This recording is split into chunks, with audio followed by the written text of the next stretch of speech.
Hey guys, welcome back to the channel. Now, one of the things we never saw coming about the Home Office is the unexpected random work visit by the Home Office. Now, in the last 2 weeks, one of the immigration lawyers I work with, informed me while we were talking yesterday that they've had about 6 different instances or situations whereby the Home Office visited a particular workplace and a few legal immigrants got into trouble. Now, the news going on the media is focused majorly on how the Home Office visits illegal immigrants working in different places like delivery jobs, car wash, just to mention a few. However, there's really no lot of conversation about the random visit done by the Home Office, even for those who are on legal immigration. Now, this is an example of the video that the media is circulating on how the Home Office randomly visits people at work to confirm if they've got the legal right to live and work in the United Kingdom. Now, have a look at one of the videos. Now, random visits like this, really happens in the UK. I mean, this is something that happens, in the United States, and people get stopped, asked, for their rights to live and work in the UK. People, get visited at work to confirm if they've got the right to live and work. And this is something that we've heard happen, a whole lot in the United States, but not in the UK. And it looks like, some of the things that these opposing parties are suggesting or saying they would do when they get into power, it seems that the Home Office is sometimes stylishly, implementing some of those approach. Because I remember, Kemi was the one who mentioned that she was going to, implement the Trump style approach to immigration.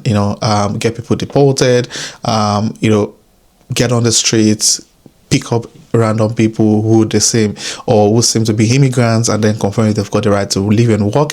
If they do, they get left alone. If they don't, they get sent back to their own country. And yeah, this is like a random thing that is being done in the US, and it looks like it's being adopted now in the United Kingdom. About a situation of people who the office just came to their office. Now, this happens randomly. The chances of that happening to you is a bit minimal. However, you don't want to be that random person that will be picked in a massive pool. That's why people that say if there's something not 100% right in your immigration status, or you've done something that could impact your immigration status, please start as soon as possible to correct those things. I said people who have been employed by their employer, they're not working and they just relaxed because they've got a 5 years visa. Now, you don't want, one of the conditions of your visa is you meeting all of those conditions if you're going to apply for another visa. Now, the 5 year visa is not going to be the end. There will still be a need for you to apply for things like indefinite leave to remain, your British citizenship, and all of those interesting stuff. So you need to make sure that you're in 100% compliance with the conditions of the visa you are currently on, so it doesn't affect your future application. So yeah, if you know there's something wrong with it, your employer is not compliant to the Home Office rule and regulation, please start looking at other options to stay back. You don't want to be caught unaware. And then I tell people jokingly that it's more pressure when you're applying for a new job because you're in desperate need of sponsorship compared to when you apply for jobs without any need of sponsorship. You get a bit more relaxed. You're not under any massive pressure, so to say. But the moment under pressure to get a job because you need sponsorship, it's a whole different ballgame. It throws you off your A game when you go for interviews, and it really can be very, very frustrating. So I had this situation of this person who we had a chat last week, and we had to get an immigration lawyer involved in the whole situation. She works with one of the top tech companies in London. She's doing well. She works as a project manager, earning a very reasonable amount of money, probably on the top 5% in the UK, with a high income, a high salary. And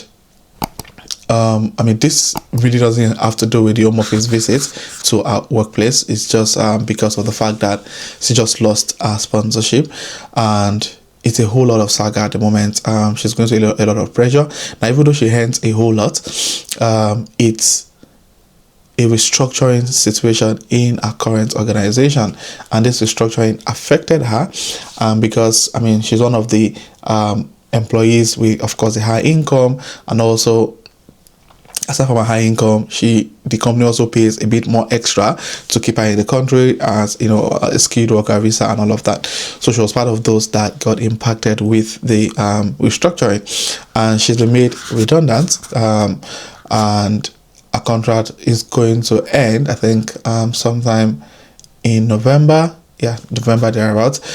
So it means that by November, the employer is going to inform the Home Office that they're no longer sponsoring her, and obviously she's going to lose her license and her right to live and work in the United Kingdom. And as I tell people that, see, the fact that you're on the skilled worker visa, I mean, this is just my own opinion, I could be wrong. The fact that you're on the skilled worker visa doesn't mean you have to relax. And I've said this 100 times on this channel. You have to, I mean, I understand some people get a job. I mean, for someone like me now, the job I do right now, I'm 100% comfortable with the job. And I mean, for those who have been following me for a while, I'm someone that moves around a whole lot, because one of the best ways to promote or go up the rank here in the UK is to move across different organizations. However, the job I do now is fantastic. I mean, it's everything I've, you know, always wanted, working full-time here in the UK. So there's high possibility that I might not move out of this company for a while, and it's a risky move, but I mean, at some point in life you have to make certain decisions. So some people are also in that situation on the skilled worker visa, they just get relaxed and all of that. And it's really important for you to, I mean, conversations like this, restructuring doesn't happen all of a sudden. I mean, according to her, there's been the conversation, the rumors going on in the office for, you know, close to about 6 months now, and she's still very relaxed, thinking she wouldn't be affected, but unfortunately she got affected. So that's why important as a skilled worker, please don't get relaxed. Even if everything seems good, still have multiple options in place. Start looking at exploring the opportunities that pays better. I mean, many opportunities that you can leverage on if it doesn't really work out where you currently are and being sponsored. So really important.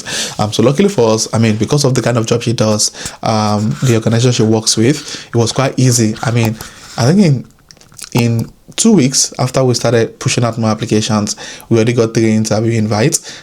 She did one yesterday. She's got 2 more in November. So there's a possibility that she might get a new job by that time, and these companies that we apply to also sponsor. So yeah, it's really important to ensure that you don't get too relaxed, so you don't get, you know, to become a victim. Now back to the conversation about, you know, the Home Office visit and all of that. I've had a situation of someone who, you know, employer informed them that the Home Office visited the organization. I think it was a care home, just to do like routine inspection, not for the organization, but questions about the employees. So one, you know, on the skill, the health and care visa. So please just ensure that you're doing the right thing. Don't break any rule, just to ensure that you don't become a victim of the current wave of activities that the Home Office is currently doing in terms of random visits and all of those stuff. So yeah, I hope you find this video informative. If you do, click on the like button. If you have any question about UK immigration, transition into tech, personal finance, click on the rest subscribe button to join the amazing growing family, because that's practically what I share on this channel. And for my total subscribers, thank you guys for being here. I really do appreciate you guys. So this will be the end of the video, and I'll definitely see you guys in my next video. Thank you.